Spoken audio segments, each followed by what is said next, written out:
हरे कृष्णा। तो आज के समय में हम देखते हैं कि हर कोई पाप नहीं करना चाहता। तो कोई तो ऐसा चीज है जो हमें बार बार पाप में लगाता है, पाप कर्मों में लगाता है। तो आइए हम लोग आज जानने का प्रयास करें कि वो ऐसा क्या चीज है जो हमें पाप कर्मों में बार बार प्रेरित करता है, उन कार्यों में लगाता है। तो एक बार एक ब्राह्मण बालक वाराणसी में अपनी पूरी पढ़ाई करके अपने गांव वापस आया। अपने घर जाके अपने पिताजी को प्रणाम करके उसने अपने पिताजी से कहा, पिताजी हमने अपनी पूरी पढ़ाई कर ली है, आप संशय में हो या आपको कोई प्रश्न पूछना हो तो आप हमें बेहिचक पूछ सकते हैं। पिताजी बोले, चलो ठीक है बेटा, अब तुम मुझे ये बताओ कि पाप का बाप का नाम क्या है। बालक तुरंत अपने कमरे में गया और सारे जितने भी उनके वेद थे, शास्त्र थे, सब पलट पलट के देखने लगा। पूरे दिन बीत गए। बालक जाके अपने पिताजी से फिर कहता है कि पिताजी हमारे गुरुजी ने ये सब तो नहीं पढ़ाया और हमने बहुत ढूंढे, मुझे इसका सटीक जवाब नहीं मिल रहा है। उस ब्राह्मण बालक के पिता ने कहा, ठीक है बेटा, जब तक तुम ये प्रश्न का उत्तर तुम सटीक नहीं देते हो तब तक हम मानेंगे ही नहीं कि तुम विद्वान होके आए हो वाराणसी से। जाओ तुम अपने गुरु से पता करो कि पाप का बाप है कौन। फिर बालक सोचने लगा और फिर वह अपने घर से निकल पड़ा पाप के बाप को खोजने। रास्ते में चलते चलते उसे जो भी विद्वान ब्राह्मण दिखे, विद्वान व्यक्ति दिखे, सभी को वो इस प्रश्न का उत्तर मांगते जाते, पाप का बाप कौन है बता सकते हो। तो ये मतलब कहीं उनको सटीक जवाब नहीं मिला। 2 दिन बीत गए रास्ते में चलते चलते। ब्राह्मण बालक को भूख सताने लगी। तीसरे दिन उन्हें एक घर पे नजर पड़ी, जिस घर के बाहर में गैया बंधी हुई थी, सुंदर सा तुलसी लगी हुई थी और पूरा घर गोबर से नीपा हुआ था। ब्राह्मण बालक ने सोचा कि जरूर यह घर किसी वैष्णव ब्राह्मण का है, यहाँ तो कुछ खाने को मिल ही जाएगा। वैसे वो घर किसी वैष्णव का नहीं था, वो घर एक नगर वैश्या का था। जैसे ही वो बालक उस घर के चौखट पे जाते हैं, कदम रखते हैं, अंदर से एक सुंदर स्त्री आती है। उनकी नजर पड़ती है उस वैश्या का इस ब्राह्मण बालक के ऊपर। वो बहुत खुश होती है कि हमारे द्वार पे, हमारे घर पे एक ब्राह्मण पधारे हैं, बहुत सौभाग्य की बात है। क्योंकि बालक के सर पे, माथे पे वैष्णव तिलक था, सर पे शिखा थी और हाथों में वेद थे, शास्त्र थे। वैश्या दौड़ती हुई जाती है, एक गिलास में शुद्ध जल लेके आती है और ब्राह्मण बालक को स्वागत करती हैं, आइए विराजिए। घर के अंदर खटिए बिछाती है और उस ब्राह्मण को बैठने को कहती है और वह शुद्ध जल देती है। ब्राह्मण बालक जल पीने लगते हैं और पीते हुए वे कहते हैं उस वेश्या से कि जरूर यह घर किसी वैष्णव ब्राह्मण का है, ऐसा प्रतीत होता है, क्योंकि बाहर गैया बंदी है, सुंदर सी तुलसी लगी है और मैं जैसा कि देख रहा हूं अंदर बाहर पूरा गोबर से नीपा हुआ है। वैश्या बोलती है, महाराज मैं वैष्णव हूं कि नहीं हूं ये तो मुझे पता नहीं, लेकिन मैं नगर वैश्या हूं ये मुझे पता है। जैसे ही ब्राह्मण बालक ने सुना, गिलास को कुछ दूर फेंक दिए और गुस्से में आकर खड़े हो गए और फिर वह बोले, तुम्हारी हिम्मत कैसे हुई एक ब्राह्मण को अपने हाथों से जल पिलाने की? मुझे तुमने पहले क्यों नहीं बताया कि तुम एक वेश्या हो? मैं किसी वेश्या के घर में कैसे आ गया? गुस्सा करने लगे पूरी तरह। वेश्या बोली, महाराज आप ये क्या कर रहे हो? ब्राह्मण बालक गुस्से में आके बोलते हैं, चुप बैठो, मैं निकला था घर से पाप के बाप को ढूंढने और यहाँ पे और भी बड़ी पाप कर दी तुम्हारे घर के जल पी के। पूरा क्रोधित हो गए ब्राह्मण।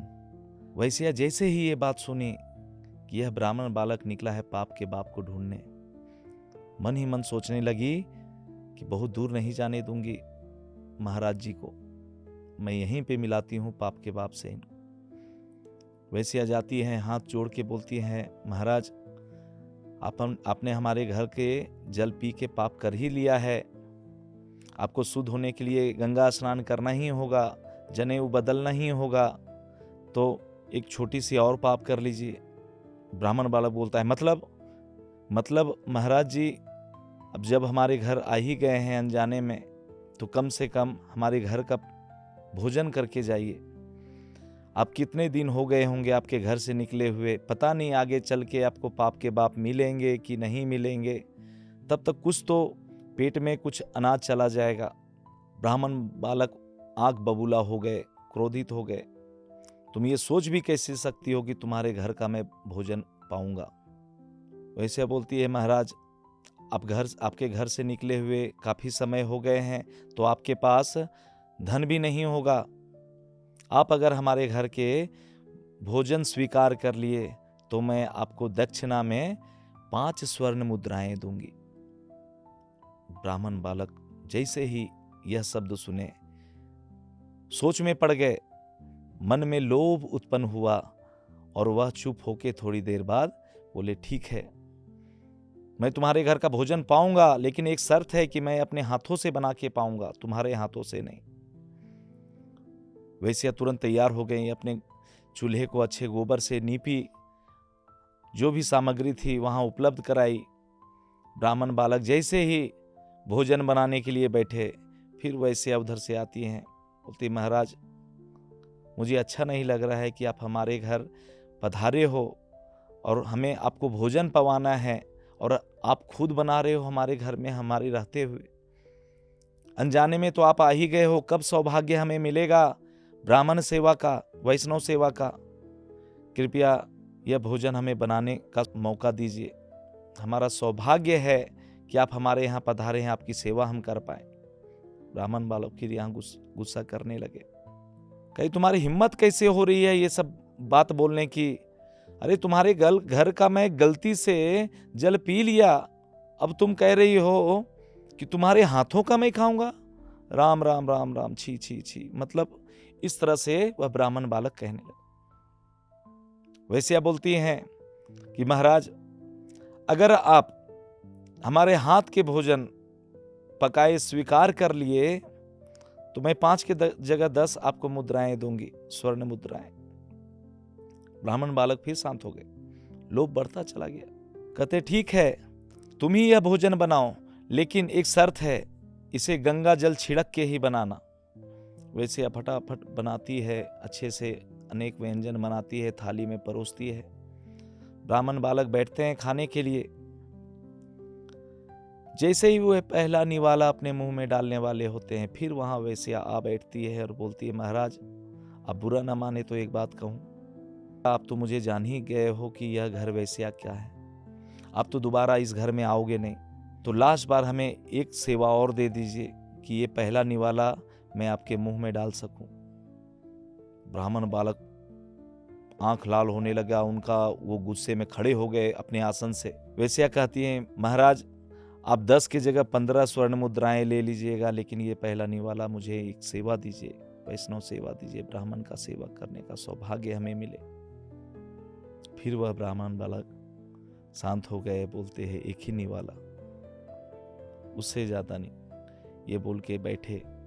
यह वैश्या पहला निवाला उठाई और जैसे ही ब्राह्मण बालक के मुंह में डालने वाली थी, ब्राह्मण बालक जैसे मुंह खोले, वह निवाला नीचे रख के वैसे बोली, महाराज आप बुरा ना माने तो आप यहीं से घर लौट जाइए और जाइए, आपके पिता ने पूछा था ना कि पाप के बाप को ढूंढ के लाओ, जाइए अपने पिताजी से आप कह दीजिए कि पाप का बाप का नाम लोभ है, लालच है।